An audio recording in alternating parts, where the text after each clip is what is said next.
好，咁我哋事不宜遲咧，咁我哋就講埋咧6.6嘅部分啦。咁啊6.6嘅部分呢一度咧，咁同樣道理啦，大家都應該未做嘅。咁如果做咗嘅話咧，咁就即係如果未做嘅話咧，就 pause 咗呢個片啦。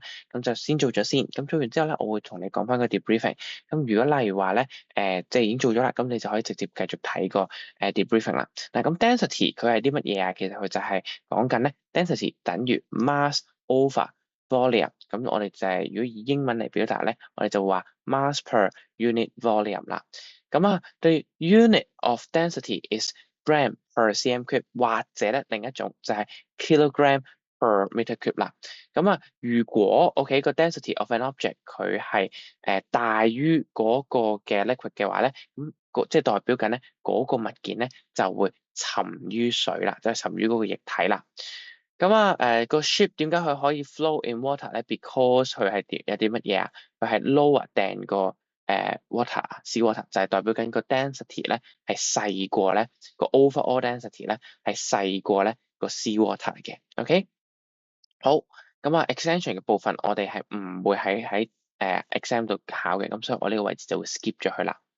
好，an iron block has a larger mass than an aluminium block of the same volume。嗱，永遠記住 same volume，但係咧唔同物質，即係代表緊佢哋嘅 mass 咧都係點樣啦？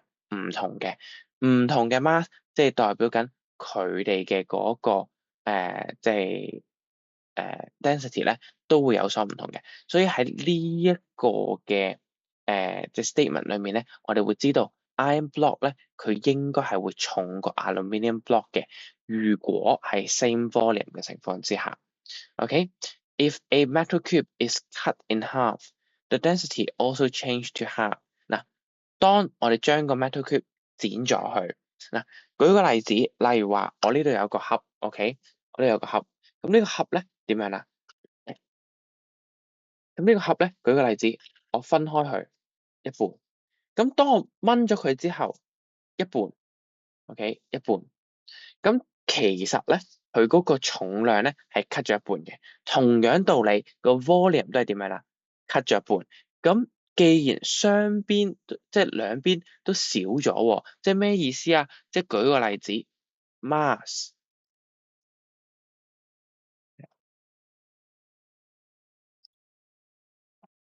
mass over volume。咁 mass 少咗，volume 都少咗，咁 density 會唔會有改變啊？佢哋少咗嘅幅度都一樣喎，咁即係代表緊 density 係唔會改變嘅。所以喺呢個情況之下，就算個 metal cube 係 half 咗，OK，即係係一半咗啦，而個 volume 亦都係代表緊佢哋係剁咗一半嘅。咁所以喺呢個情況之下咧，佢個 density 咧應該係 remain the same，而唔會係 change to half 嘅。OK，a piece of 1000 kilogram of wood always sink in water。咁啊，永遠記住唔一定嘅。點解啊？只有一個即係你可以有一個情況就係啲 wood 嘅嗰個 volume 可以好大好大好大。咁當佢個 volume 係大於1000嘅時候，咁咪變相會出現啲乜嘢啊？個數值就會少於呢一個咩啊？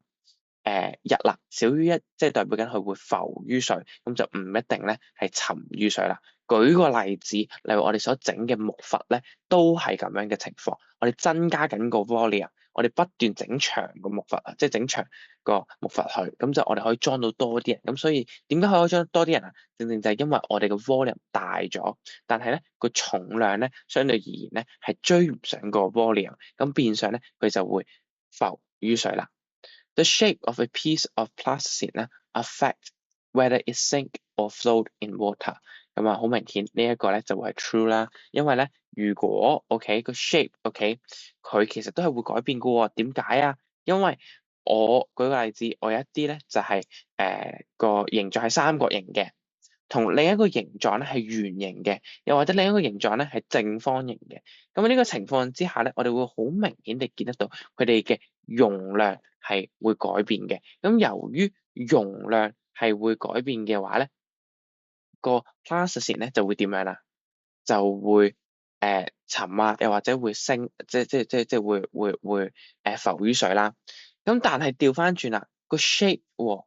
今次而家我哋呢一條 true or false 嘅 question 係講緊一個 shape 佢係咪 volume 啊？唔同，有咩唔同啊？佢可以喺相同嘅 volume 嘅情況之下，佢仍然係以一個唔同嘅 shape 出現。舉個例子，我假設我呢一個係10cm 嘅，10cm cube 嘅，咁但係咧，當我喺相同嘅 volume 情況之下，我整完佢啦，OK，而家今次我哋就變咗一個圓柱體。喺呢個情況之下，相同 volume，但係個 shape 係改變咗嘅。咁而呢個 shape 會唔會影響到佢係浮定係沉咧？唔會，因為我哋個 density 只係着重於兩樣嘢啫，mass 同埋 volume，而 shape 咧係唔係我哋裡面嘅 consideration 嘅，即係唔係我哋咧嘅個過程當中嘅咁大個嘅。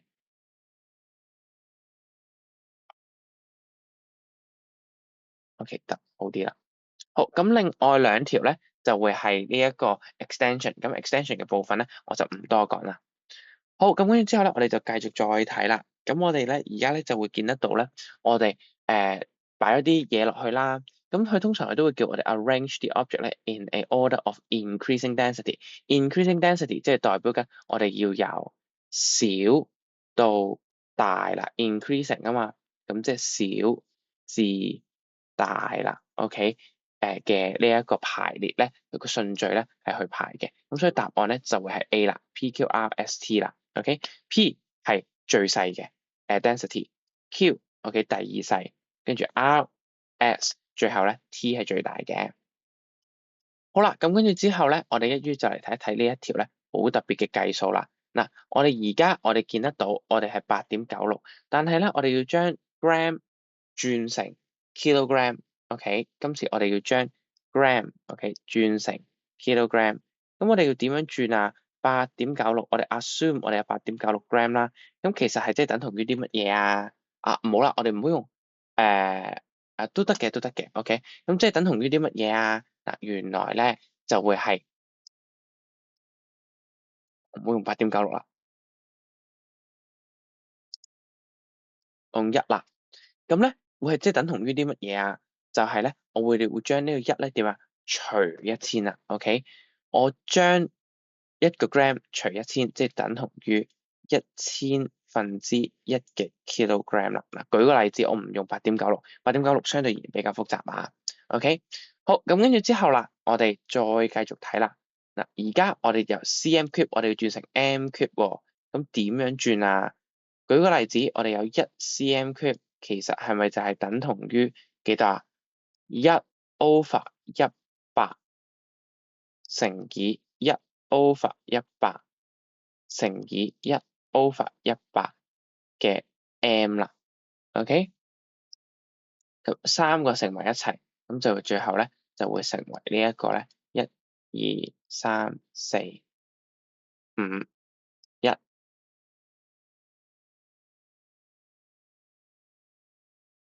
6，sorry 啊。嘅呢一個分數啦嘅 meter cube 啦，OK，咁喺呢個情況之下咧，咁我哋就可以咧進行一啲嘅 simple mathematics 啊。嗱，原本我哋見得到 m cube 佢係咩啊？佢係除，咁我哋就會將咧8.96，跟住點樣啦？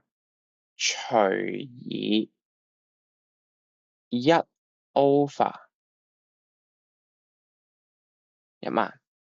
sorry，我10,000,000、10萬、100萬係100萬，OK，再乘翻乜嘢啊？乘翻呢一個1/1000，咁係咪就係等同於我哋嘅8.96除以1000，但係咧乘翻100嘅3次方啊？所以答案就會係 A 啦。OK，咁啊呢一個可以大家試下係去進行一啲嘅轉換，咁其實都唔係好難嘅啫。OK，好，咁跟住之後我哋繼續再落啦。好，咁第三同埋咧 structural question 嘅第一咧都係咧呢一個 extended part 嚟嘅，咁喺呢個情況之下咧我就唔 go through 啦。好啦，咁跟住我哋一於嚟試下嚟睇一睇咧第二條啦。咁啊，第二條嘅 structure question 咧，我哋今次咧，我哋就用排水法啦。咁啊，點樣做啊？我哋擺一個 irregular 嘅，即係唔不規則嘅一個物體啦，一個固體啦。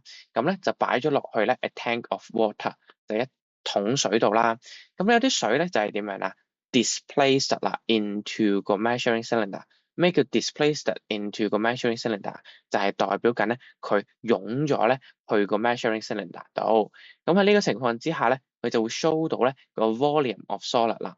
OK，咁啊，我哋要嚟睇一睇究竟佢增加咗幾多啦？個 measuring cylinder 佢係增加咗34啦。咁所以咧答案咧，其實我哋就可以答到個 irregular solid 嘅嗰個嘅 volume 咧就會34 cm cube 啦。咁可能你會問啦，究竟我哋點樣睇啊？好簡單嘅啫，我哋咧只要睇最底嘅部分。OK。咁我哋就會見得到咧，呢條最底嘅部分咧，正正就係34啦 cm cube 啦。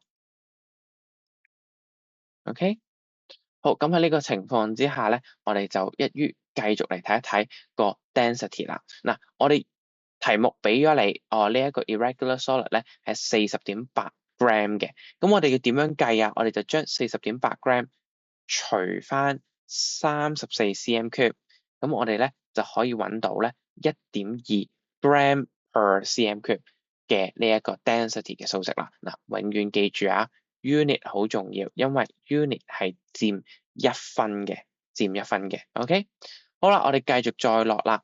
The irregular solid is put into a cup of honey with the density of 1.42. Will it float or sink in the honey？ 嗱，咁我哋要嚟睇睇呢個數字先。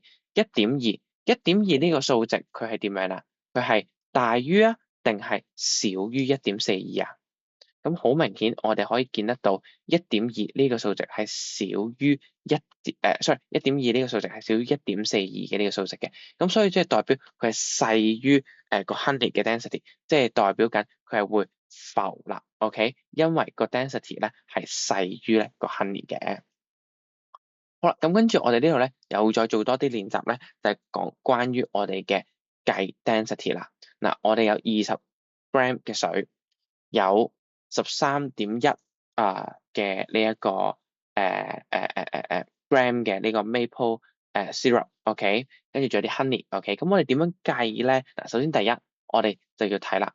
density 係等同於 gram per cm cube，咁我哋就直接將呢個咧式咧就抄咗落嚟先，呢個 unit 咧抄咗落嚟先。咁跟住之後啦，我哋就將啲嘢塞入去咯。13.3係個 gram，over 10 gram，即係簡單嚟講，等同於幾多啊？1.33 gram per cm cube 啦。咁而 honey 嘅話，我哋有咗個 density 數，咁我哋都有個 volume，volume 咧其實就係俾另一邊係去除嘅，咁所以點樣啦？我哋就要乘啦，咁就點樣啦？10乘以1.4，咁所以答案咧就會係14.0啦。OK，好，跟住繼續再落，咁啊 vegetable oils 嘅話咧，佢個 mass 咧係18.4嘅，咁今次咧我哋有個 density 0.92，咁我哋點樣做啊？我哋將0.92除以18.4，咁我哋就會揾得到個答案咧，就會係咧呢一個20啦。sorry，唔應該0.92，講錯，應該18.4咧除以0.92嘅，唔好意思啊。係啦，應該18.4除以0.92，咁我哋就可以揾到咧20呢個數啦。好，咁如果假設我哋有咗個 density 啦，我哋知道邊啲係液體啊？好明顯啲 honey 啦、vegetable oils 啦，同埋咧 syrup 咧，佢哋都應該係以一個咧液體嘅形式出現嘅。咁唯獨是水都係液體形式出現嘅。OK，好嘅話呢度都抹漏咗，水都係液體形式出現嘅。咁呢個情況之下，我哋需要畫幾多條線？我哋淨係需要畫呢個1、2、3、4。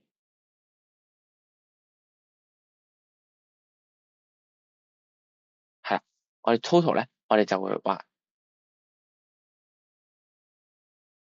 係啦4條線啦。咁我哋點樣做咧？我哋就首先第一，我哋先畫咗咧4條線先。OK，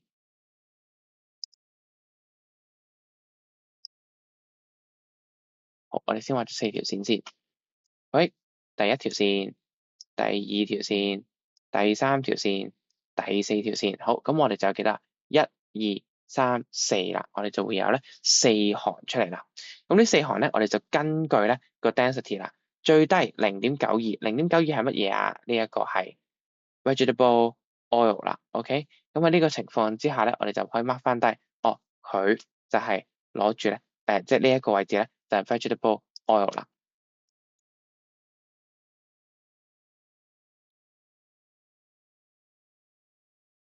好，跟住第二層咧就係咩啊？1.0啦，就係水啦。